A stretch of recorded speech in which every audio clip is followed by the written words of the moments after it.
The galaxy had always been a sprawling network of stars, systems, and civilizations, a shining beacon of progress and cooperation, until the spiral arrived. The first signs of its existence were subtle: slight gravitational anomalies, bizarre disturbances in space-time. Scientists dismissed it as just another cosmic quirk, but when entire star systems began to blink out of existence, the galaxy's most brilliant minds realized the gravity of the situation. A vast, dark ribbon of energy was spreading across the universe, and with it came a threat unlike any the galaxy had ever faced. On Earth, Dr. Alyssa Kane, head of the United Earth Space Agency's Crisis Operations Division, sat in her office, watching a holographic map of the galaxy. Her eyes narrowed as the spiral's influence spread. The once stable core of the galaxy now resembled a shattered mirror, with stars and entire planets flickering in and out of existence, as if reality itself were being torn apart. Dr. Kane, a voice crackled over her comm. It was Commander Raul Gregor, her second-in-command. "We've got something." "Something new, or something worse?" Kane replied, not looking away from the map. "Worse. We've detected a massive power signature coming from the heart of the spiral. We're talking energy levels off the charts, as if there's something inside that's manipulating the energy. It's unlike anything we've ever seen." Kane's pulse quickened. She had been expecting this, though she'd hoped to be wrong. "What does it mean?" "It means we're running out of time, Alyssa," Gregor said, the concern in his voice palpable. "If this thing, whatever it is, gets any more powerful, the entire galaxy could collapse." She stood abruptly, a surge of adrenaline coursing through her veins. The galaxy had fallen into chaos in the wake of the spiral. Entire factions were already at war over dwindling resources, while others had resorted to desperate measures to escape its reach. Earth had already weathered one near-apocalyptic disaster, and now they were staring down the barrel of another. But this time, there was no option to run. The entire galaxy was at risk. Humanity had to act. "Gather the crew. We're going in," she said, her voice steady despite the weight of the decision. Hours later, Kane stood aboard the Elysium, Earth's flagship, as it soared through the vast expanse of space. The crew had been briefed, and the atmosphere was tense, each member knowing that the mission they were about to undertake was unlike anything humanity had ever faced. The Elysium was a marvel of human engineering, a massive, sleek vessel built to withstand the most hostile environments in the universe. But it was not the ship's size or firepower that would determine their success. It was the team aboard her. A team of engineers, military strategists, and scientists, each with their own talents, was Earth's greatest hope to uncover the truth behind the anomaly in the heart of the spiral. Kane stood in the command center, eyes fixed on the holographic display as the Elysium navigated its way closer to the anomaly. The deep purple swirls of the spiral were now visible on the edge of their sensors, like a cosmic storm devouring everything in its path. "We're entering the danger zone," Gregor called from the helm. Kane's eyes darted to the display, her heart racing. "What's our ETA?" 5 minutes until we're within firing range," he replied. As they neared the anomaly, the ship's systems began to glitch. Communications were scrambled. Gravity fluctuated. The once predictable laws of physics seemed to bend and warp. Kane gritted her teeth. "This is it," she muttered. "Hold on tight, everyone." The Elysium surged forward, and just as they crossed the threshold of the spiral, a massive wave of energy hit the ship, throwing it into disarray. The lights flickered. The crew braced themselves. "Report," Kane barked.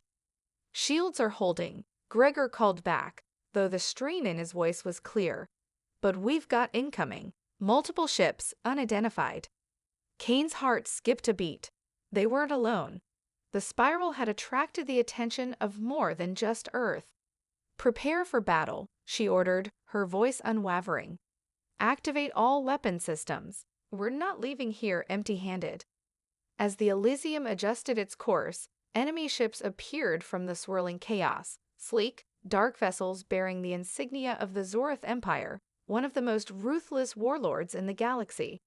Their approach was swift and precise, indicating they had been tracking the anomaly for some time. Kane narrowed her eyes. Earth had to be the first to uncover the secrets of the spiral.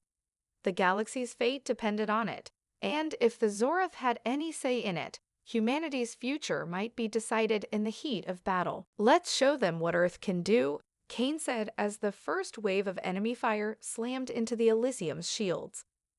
The battle had begun, and the stakes had never been higher. The Elysium lurched under the impact of enemy fire. Captain Kane gripped the armrest of her command chair, her knuckles white as she observed the damage reports flooding in. The Zorath Empire's ships were fast and heavily armed, and they were showing no mercy. The enemy fleet, a squadron of sleek black vessels, was already closing in on them. Their weapons were specialized for disorienting and disabling, designed to cripple ships before finishing them off. Kane's eyes flicked to the view screen where the swirling tendrils of the spiral grew ever closer. "We're too close to the anomaly," Gregor said, his voice strained. "If we stay in this position, the Elysium won't last." Kane's mind raced. The anomaly was their primary objective, but it was also a deadly trap. The Zorath knew the stakes just as well as they did. They had to make it through the battle if they wanted to continue their mission. "Fire all main guns. Divert power to shields, full intensity." Kane barked, her voice steady despite the chaos. "We won't get another chance." The crew moved with practiced precision as the Elysium's weapon systems came to life. Brilliant beams of energy erupted from the ship's main guns, striking the Zorath vessels in rapid succession. The first enemy ship exploded into a brilliant flash of light, disintegrating under the barrage. But the victory was short-lived. Two more Zorath ships quickly filled the gap, their firepower punishing the Elysium's shields with brutal force. "Shields at 40%, Gregor reported. "We can't take much more of this." "We won't have to," Kane muttered. She knew they couldn't afford a prolonged fight.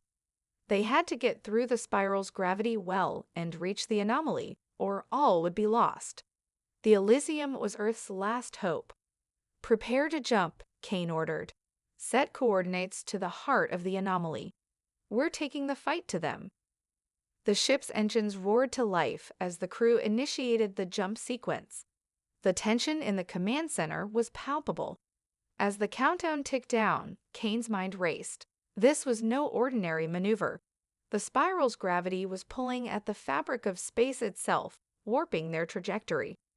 A miscalculation could send them spiraling into oblivion. "Engaging warp," Gregor called out. The ship surged forward into the swirling vortex of the spiral, reality itself seeming to twist around them. Time seemed to slow, then stretch as the Elysium hurtled through the folds of space. The Zorath ships gave chase, their weapons flaring, but the Elysium's advanced navigation systems kept them one step ahead, at least for the moment. Suddenly, the Elysium sensors went haywire. Warning lights flashed all over the command center as the ship shuddered violently. The distorted gravity of the spiral was playing havoc with their navigation systems. "We're losing control," shouted Lieutenant Tessa Hollis, the ship's lead engineer. "The gravitational fluctuations are too intense. We're being pulled toward the anomaly." "Redirect all power to the main engines," Kane ordered. "Full speed ahead now." But it was too late.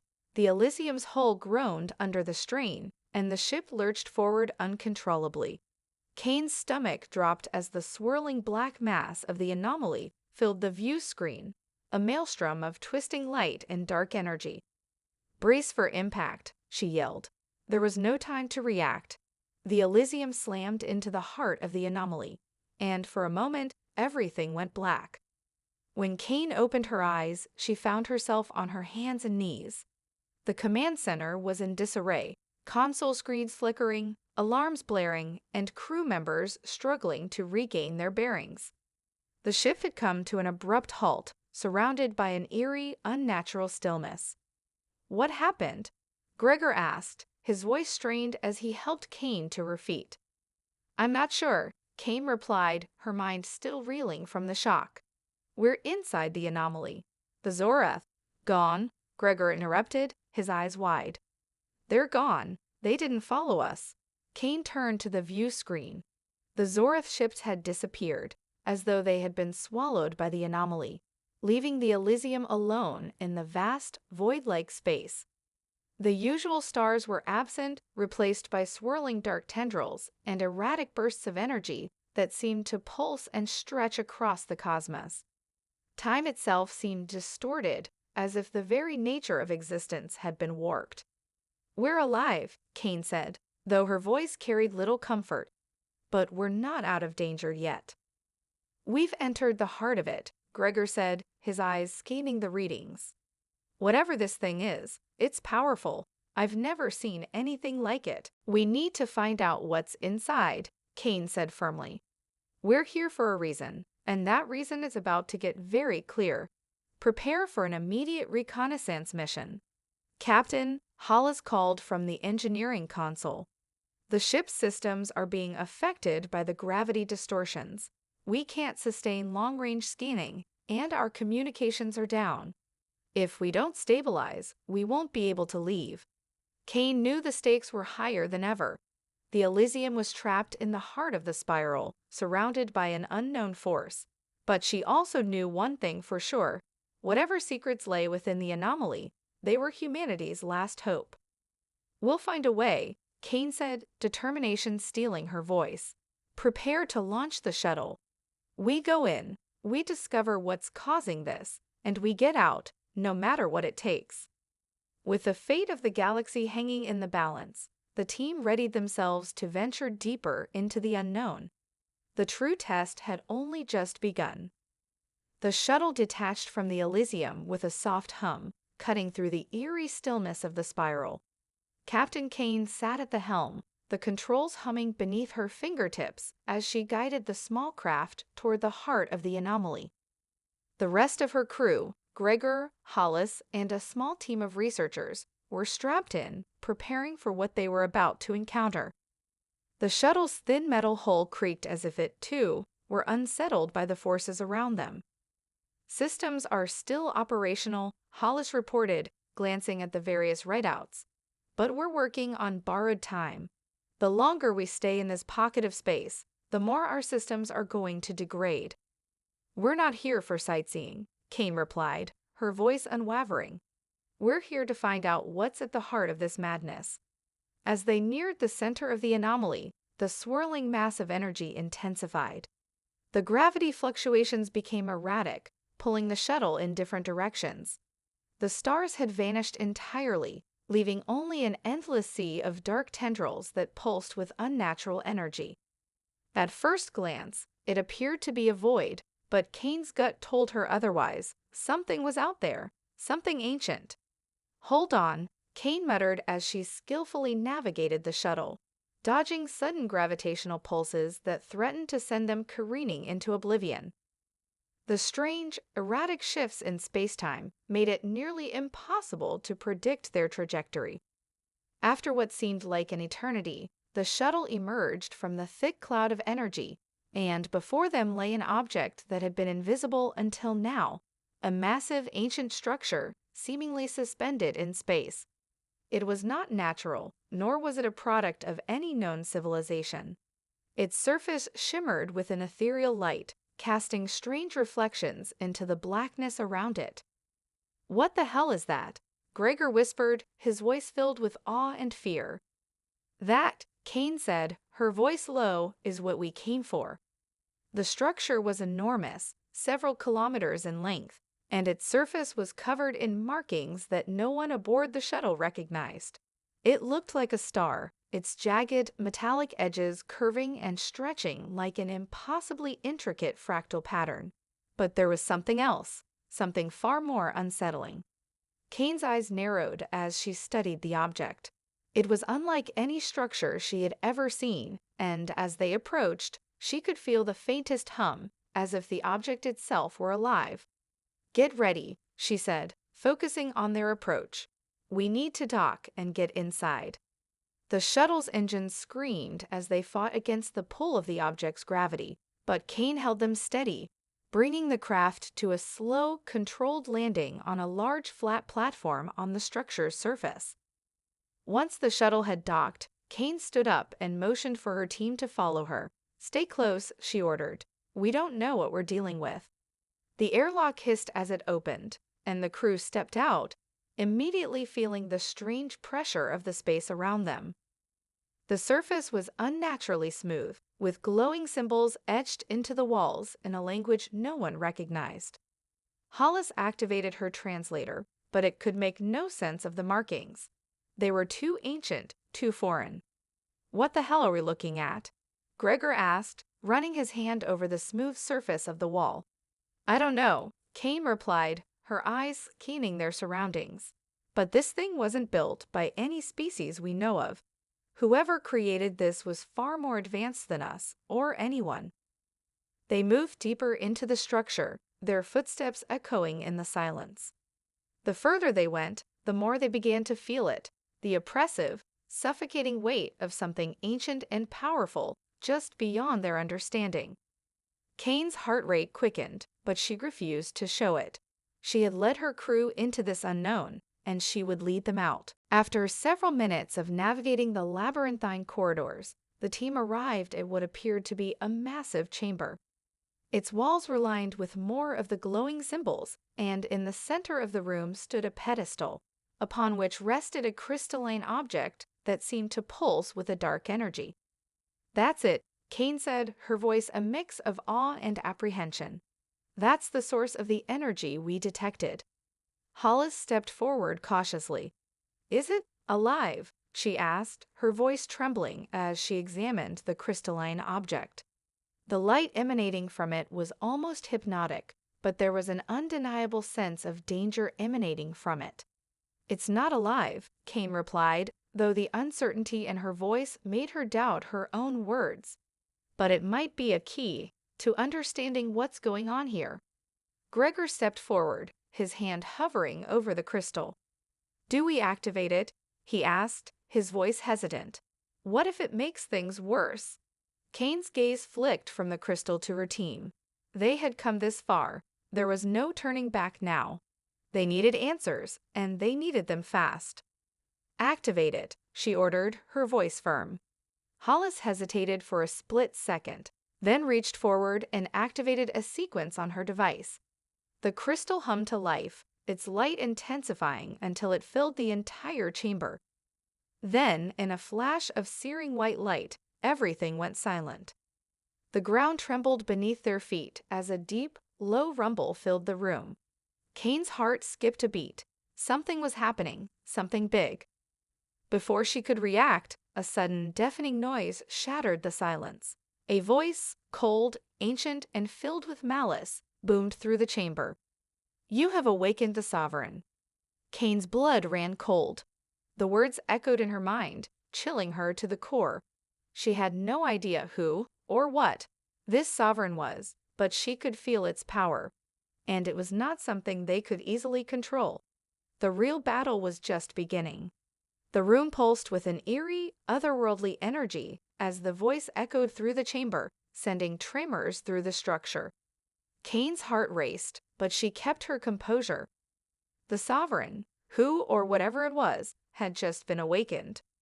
The crystal before them throbbed with an unsettling intensity, its light now flickering like a distant star on the edge of collapse. What is that?" Gregor whispered, his voice strained. Kane's mind reeled. The tone of the voice was filled with ancient authority, as though it had been waiting for this moment for eons. She took a cautious step forward, her eyes scanning the room. The markings on the walls now seemed to shimmer more brightly, almost as if they were alive, reacting to the awakening of the Sovereign. "Don't approach it," Hollis cried out, her voice laced with fear. She backed away from the pedestal. This thing, whatever it is, it's not just a power source. It's alive." Kane's eyes locked on the crystal. Despite the ominous atmosphere, her instincts told her to stay calm. They were standing at the threshold of something monumental, something that could change everything. But how much danger would it bring with it? The sovereign's voice boomed again, and this time, it felt as though it came from every corner of the room, vibrating the very air around them. You seek to control the spiral. You seek to challenge fate. Kane's pulse quickened. What do you mean by that? She demanded, her voice steady despite the growing unease in her gut. The crystal flared brighter, responding to her words. The sovereign's response came with an undertone of mocking amusement. Fate cannot be controlled. The spiral is not a tool, it is a force. And you, foolish mortals, are but fleeting specks in the vastness of its design. The walls of the chamber seemed to breathe, the dark energy swirling around them becoming heavier, more oppressive. Kane's thoughts raced. This sovereign, this entity, was ancient, powerful, and perhaps even older than the spiral itself. But why had it allowed them to reach it? What did it want from them? I don't care about fate, Kane said firmly, her voice unwavering. We've come to stop the destruction of the galaxy. We've come to stop the spiral. The sovereign's laugh reverberated through the chamber, a cold, cruel sound that made Kane's skin crawl. Stop the spiral? You cannot stop what has already been set in motion. The spiral is not a destroyer, it is the balance. It cannot be halted, only understood. But you, human, are far too arrogant to see the truth. You are merely a pawn, a fleeting moment in the eternal cycle. Kane's thoughts snapped into focus. She wasn't here to argue philosophy with an ancient, unknowable entity. She was here to find answers. Then tell me, Sovereign. Tell me what we need to do to save our galaxy. You've already shown us your power. Don't make us waste any more time. For a long moment, there was silence. The energy in the room seemed to shift, a strange tension hanging in the air. Then the Sovereign spoke again, its voice now cold and final. The spiral is a manifestation of balance, a force beyond your understanding.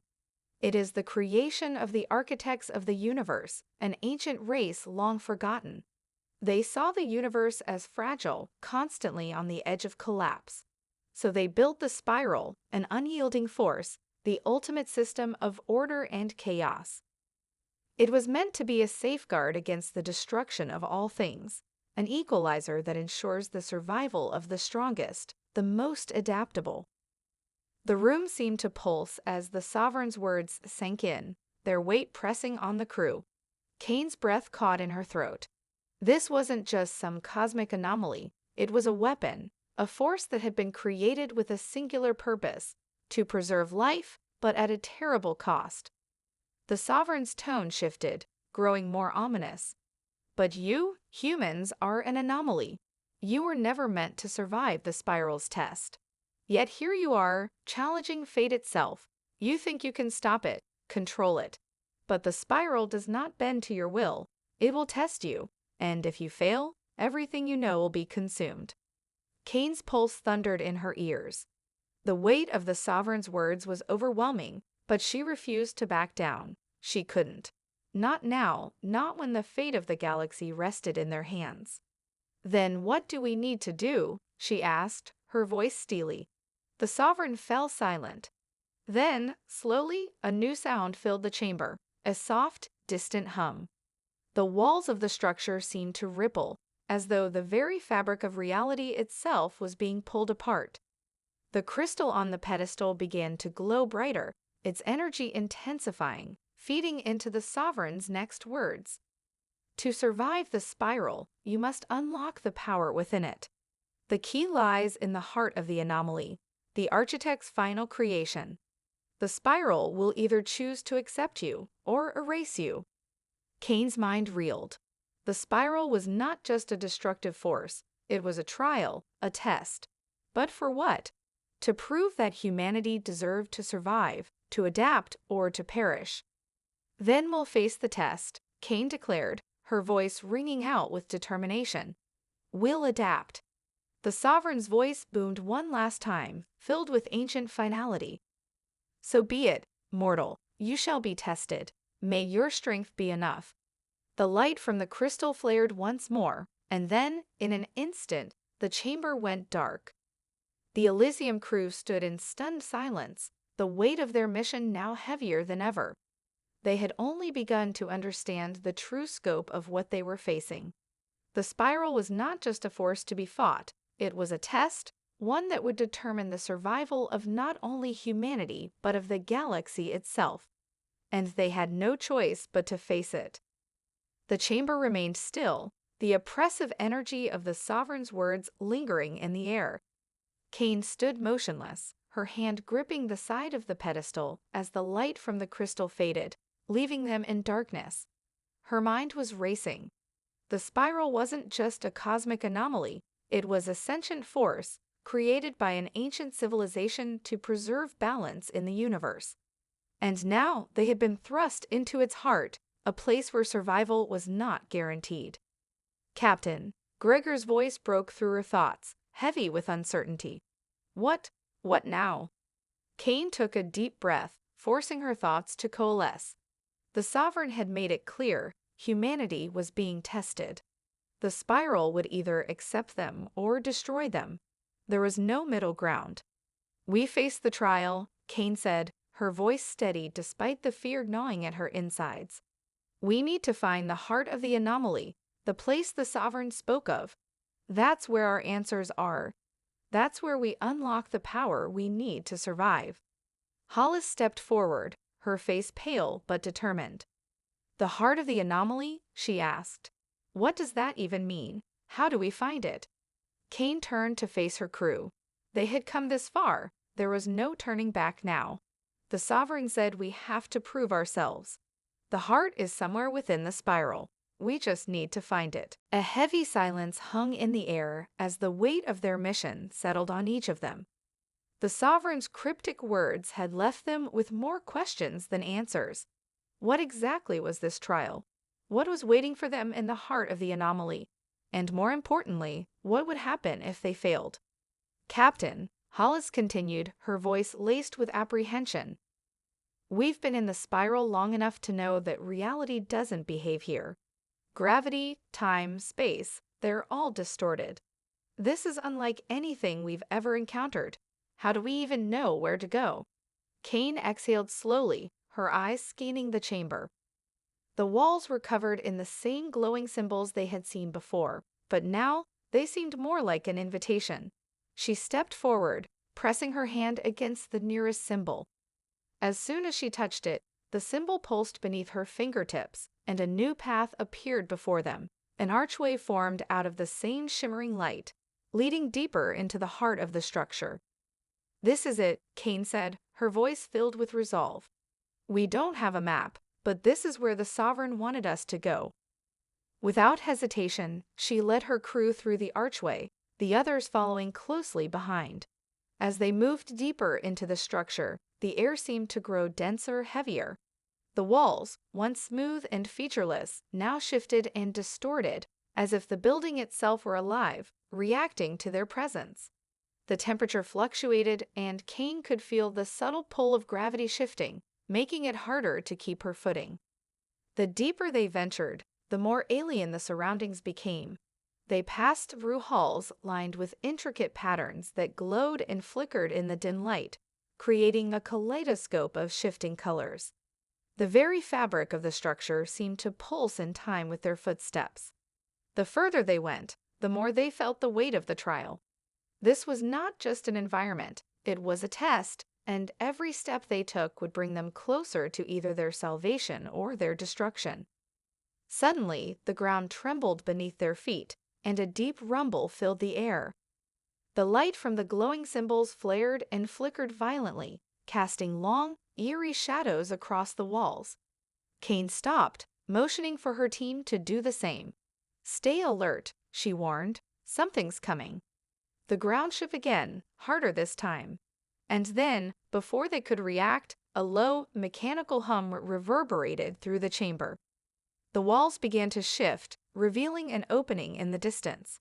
From within the opening, something dark and massive began to emerge. "It's not a creature," Gregor whispered, his voice tight with fear. "It's a construct." Kane's eyes widened as the dark shape took form. It was a towering figure, covered in armor that shimmered like obsidian, reflecting the strange lights of the chamber. Its eyes were glowing with a cold, unnatural blue light, and it moved with a sense of purpose, like it was waiting for them, waiting for the trial to begin. The construct's voice was mechanical but unmistakably commanding. "You have come to face the trial. Only those who are worthy may proceed." Kane squared her shoulders, meeting the gaze of the imposing figure. "We are ready," she declared, her voice unwavering. The construct raised its hand, and with a single motion, the air around them shifted violently. A whirlwind of energy and light erupted from the ground, enveloping them in a storm of chaotic power. The trial had begun. The crew braced themselves as the whirlwind intensified, pulling them into its core. Kane could barely keep her footing as the energy surged around them, disorienting and overwhelming. Her mind raced, trying to make sense of the whirlwind's purpose. Suddenly, everything went dark. The swirling chaos around them intensified, the wind howling with unnatural fury as the ground beneath their feet trembled. Kane could barely see through the blinding vortex of light and energy. Her mind raced as she fought to stay grounded, the weight of the sovereign's words echoing in her ears. "You must prove yourselves, or perish." She had no idea what this trial would demand of them, but she wasn't about to let it break them. Not now, not after everything they had already overcome. The storm of energy swirled faster, and just as Kane thought she might lose her grip, the force around them suddenly collapsed in on itself, as if the energy was being sucked into an invisible center. The world went dark, and for a moment, there was nothing but an eerie stillness. Then, as if the universe had snapped back into place, they were standing on solid ground again, no storm, no chaotic whirlwind. Just the quiet hum of the structure around them. Kane blinked, adjusting to the sudden change. The air was different here, still, but charged with a sense of purpose. They had entered a new phase of the trial, and the stakes were higher than ever. "Everyone okay?" Kane asked, her voice breaking the silence. Gregor, still panting from the whirlwind, nodded. "I think so, but what just happened?" Hollis, her face pale but determined, scanned the environment. They were standing in a vast, circular chamber, its walls lined with more of the glowing symbols they had encountered earlier. In the center of the room stood a massive platform, illuminated by a soft, pulsating light. The entire space seemed to radiate with energy, and Kane felt an almost magnetic pull drawing them toward the platform. "There's something here," Hollis said, stepping forward cautiously. "It's like the entire chamber is waiting." Kane nodded. "It's part of the trial. We're meant to face whatever comes next head-on." But as they moved toward the platform, the air grew colder, and the faint hum of energy grew louder. Kane's senses sharpened. This wasn't just a test of endurance, it was something more personal.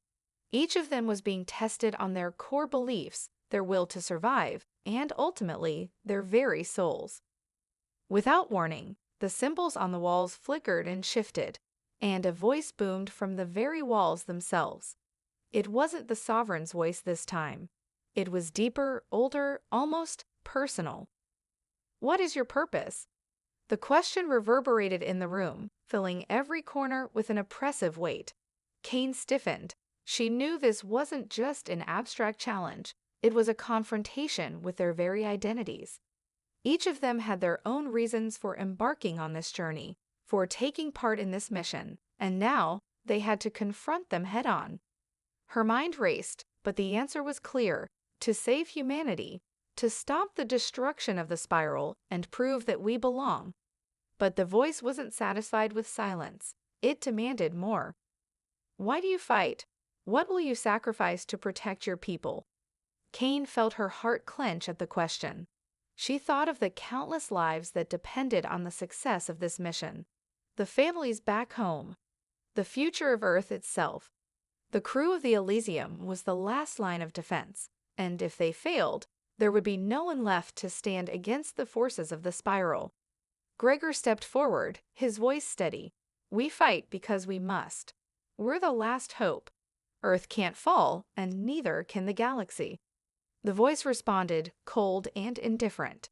And what will you sacrifice to ensure that survival? To save your people, what will you give up? A cold silence settled over the crew as the weight of the question pressed down on them. This wasn't about technology or strategy. It was about something deeper, something far more personal. Hollis stepped up beside Gregor, her face hard. "We'll sacrifice anything," she said, her voice fierce. "We don't back down. Not from any force, not from anything, not even if it costs us everything." There was a pause, the air thick with tension. Then the voice spoke once more, a hint of approval lacing its words. "Then face your trial." In an instant, the chamber shifted again. The ground beneath them seemed to crack open, and from the darkness rose shapes, shadowy, almost human figures, their forms indistinct but powerful. They moved toward the crew, closing in from all directions. Each of the figures seemed to be an embodiment of their deepest fears and doubts. Their challenges would not be fought with weapons, but with their minds, their emotions, and their hearts. The first shadow lunged at Kane. She didn't hesitate. Her mind sharpened, her heart steady with resolve. She knew what this trial was. The figure in front of her wasn't a physical threat. It was her fear of failure, the fear of not being enough, of losing her crew, of losing everything. But Kane had faced these fears before. She had led her people through worse. She wasn't about to falter now. With a swift motion, she struck the shadow, and it dissipated into nothingness, as though it had never been there at all. Next came Gregor's shadow, a towering, monstrous version of himself, embodying his self-doubt. "You're not strong enough," the shadow growled. "You'll never make it. They'll all die because of you." But Gregor's fists tightened, and he met the shadow's taunts with quiet strength. "I don't need to be perfect," he muttered. "I just need to keep fighting." And with a roar, the shadow crumbled before him. Hollis faced her own trial. The shadow that approached her whispered the name of someone she had lost, the pain of her past rising to the surface. But Hollis, like her teammates, didn't back down. "I carry my losses," she said, her voice steady, "but I don't let them control me." As each of the shadows was defeated, the pressure on the crew lightened. They had faced their inner demons, and in doing so, they had passed the first part of the trial. But the trial was far from over. The chamber fell silent once more, the echoes of the defeated shadows lingering in the air like a fading storm. Kane stood in the center, breath heavy, her heart still pounding from the intensity of the trial. The shadows had tested them, but they had withstood the assault, physically, mentally, emotionally. They had proven their resilience. But Kane knew, deep down, that the trial was far from over. They had faced their fears, but the true test had yet to come. A low hum filled the air, and the room began to shift once again, the walls twisting and warping like liquid. The floor beneath their feet seemed to ripple, and a sense of impending change hung in the air. Kane's eyes narrowed as the light around them flickered and faded, leaving them in a state of semi-darkness. "Where are we now?" Gregor asked, his voice taut with tension. Before Kane could respond, a voice, deeper and far more imposing than before, boomed from every corner of the room. The first trial was but a whisper of the path ahead. You have confronted your doubts, but now you must face the truth of your purpose. For what is the price of salvation? What are you willing to sacrifice, not for yourselves, but for others? The voice was unyielding, the weight of the question sinking deep into Kane's chest. The trial had no intention of making it easy. It demanded more than they had already given, more than they had yet understood. Hollis stepped forward, her eyes scanning the shifting walls. "We've proven we're willing to fight," she said, her voice steady, though there was an edge of uncertainty there. "We've faced our fears, but what is this about sacrifice? What more do you want from us? To save your world, to save your galaxy, the spiral does not offer salvation without cost. It is not enough to be strong. It is not enough to endure. You must give everything, if you are to gain everything." The floor beneath them cracked open, and from the depths, a vision emerged, one that froze Kane's breath in her throat. It was a projection of Earth, but it wasn't as she knew it. The cities lay in ruins, the planet scared beyond recognition. The once thriving landmasses were now barren, stripped of life, a desolate, dead world. "No," Kane whispered, her eyes locked on the image. "This can't happen." But the vision didn't stop there. The devastation of Earth was only the beginning. The image shifted, showing the galaxy at large, planets burning, stars collapsing, fleets scattered and broken. And among the carnage, the Elysium floated, alone, battered by the forces of the spiral. The ship was broken, its hull scared, its crew gone. "This is what will happen if we fail," Kane breathed, her hands trembling. Her stomach twisted in dread, the enormity of what was at stake crashing down on her. "This is what awaits if you do not succeed," the voice intoned. "And even if you do succeed, what will you give up to ensure the survival of those you love?" The spiral demands not only strength, but sacrifice. The cost of victory is great. What will you be willing to lose? The vision shifted again, showing images of the crew, Gregor, Hollis, herself, each of them standing alone in the face of an unimaginable threat. They were each fighting, pushing forward, but Kane could see the toll on them. She saw Gregor, his body battered and broken, sacrificing himself for the others. She saw Hollis, alone, her eyes filled with regret, as if she had lost something irreplaceable. And then she saw herself, standing in front of a collapsing star, knowing that she alone might have to make the ultimate sacrifice to save the galaxy. Tears stung Kane's eyes, but she forced them away, her resolve hardening. The trial was asking them to confront the most painful question of all. What would they sacrifice for the greater good? "This is a choice I will make," Kane said, her voice firm despite the turmoil inside her. "I will do whatever it takes to save humanity. If I have to sacrifice myself to stop the spiral, then that's what I'll do. But not now, not yet." Gregor stepped up beside her, his voice low but unwavering. "I'm with you, Kane. We all are. We fight together, and we survive together. We'll do what it takes." Hollis nodded, her eyes filled with a quiet determination. "We fight for each other. We don't leave anyone behind. Not while there's still hope." The vision of Earth and the galaxy slowly began to fade, but the weight of its message remained. The spiral was a trial, a test of their will to sacrifice for others.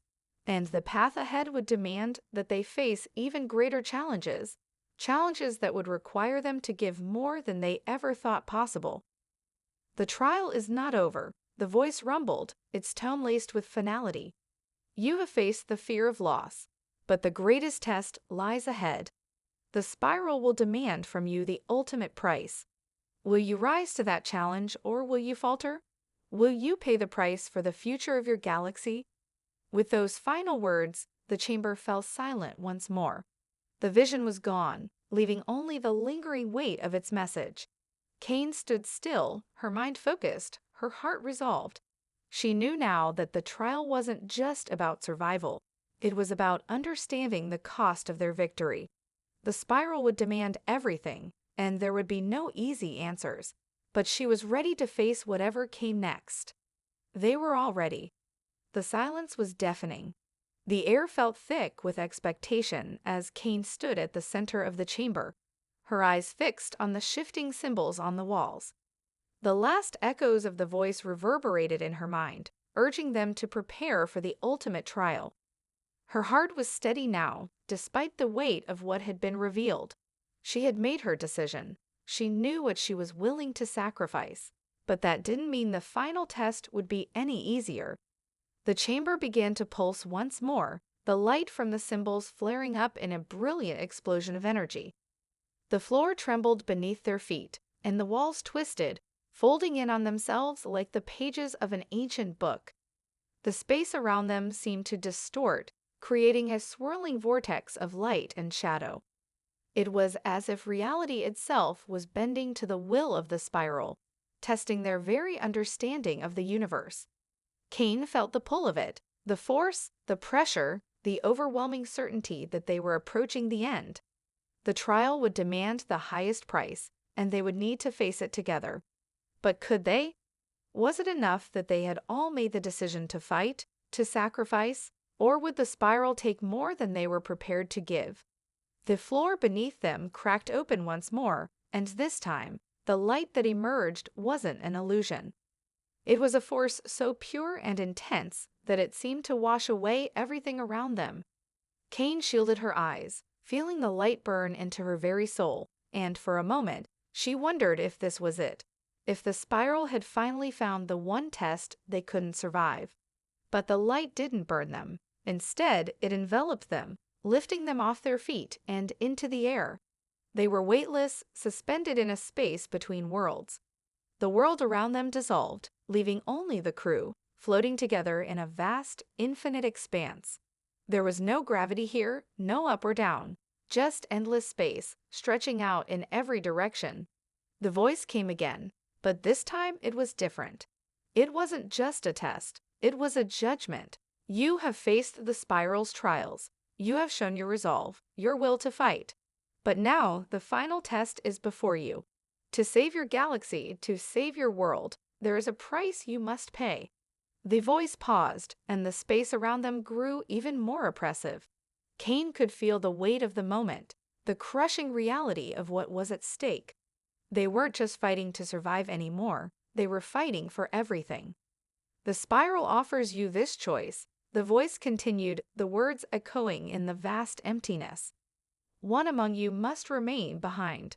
The spiral will only grant its power to those who prove their willingness to give everything. Choose now. Who will remain? Who will sacrifice themselves to ensure the survival of your people? Kane's heart stopped. The words felt like a physical blow. Her breath caught in her throat as she turned to look at her crew. Gregor, Hollis, and the others were frozen in shock, the weight of the choice hanging heavily on them. This was the final test. This was the price. No, Kane whispered, her voice trembling. We don't need to sacrifice one of us. We've come too far for this. But the voice was unyielding. This is the way of the spiral. There is no victory without loss. You must choose. The crew stood in silence, each of them grappling with the impossible decision. Gregor stepped forward, his face drawn and solemn. I'll do it, he said, his voice calm. I'll stay behind. It's the only way. No, Hollis shouted, her voice filled with panic. We don't have to do this. We can find another way. But Gregor shook his head. We've already made the decision. We fight to the end, no matter the cost. And if this is the price we must pay, then it's worth it. Earth, the galaxy, our people, they are worth it. Tears welled in Kane's eyes as she looked at him. This wasn't how it was supposed to end. They had come so far together. They had all made sacrifices, and now they were being forced to make the ultimate one. But as she looked at her crew, at the faces of those she had fought alongside, she realized something. This was the price. This was what the spiral demanded. The light around them intensified, swirling in a magnificent display of power. Kane stepped forward, her voice unwavering. We all knew what was at stake. If we must lose one to save everyone else, then we will. But it will not be in vain. Your sacrifice will mean something, Gregor. You'll save us all. Gregor gave a solemn nod, stepping back into the light. As he did, his form began to fade, dissolving into the swirling energy around them. Kane felt the emptiness of his absence, even as she knew it was the right choice. There was no going back. The sacrifice has been made, the voice intoned. The spiral grants you its power. The galaxy will be saved. The light reached its peak, enveloping them completely, and then, as suddenly as it had begun, it was gone. The chamber returned to normal, the twisting energy dissipating, and Kane and her crew found themselves back in the heart of the spiral. The weight of their decision hung over them, but the knowledge that they had saved the galaxy filled them with both relief and sorrow. They had made the ultimate sacrifice, and the universe would never be the same. Kane looked to her crew, her heart heavy but resolute. They had faced the spiral's trials, and they had passed. But in the end, it was their willingness to sacrifice everything that had made the difference. They were not just survivors, they were the ones who had saved the galaxy. And as the Elysium prepared to return home, they knew the cost of victory. It had been worth it.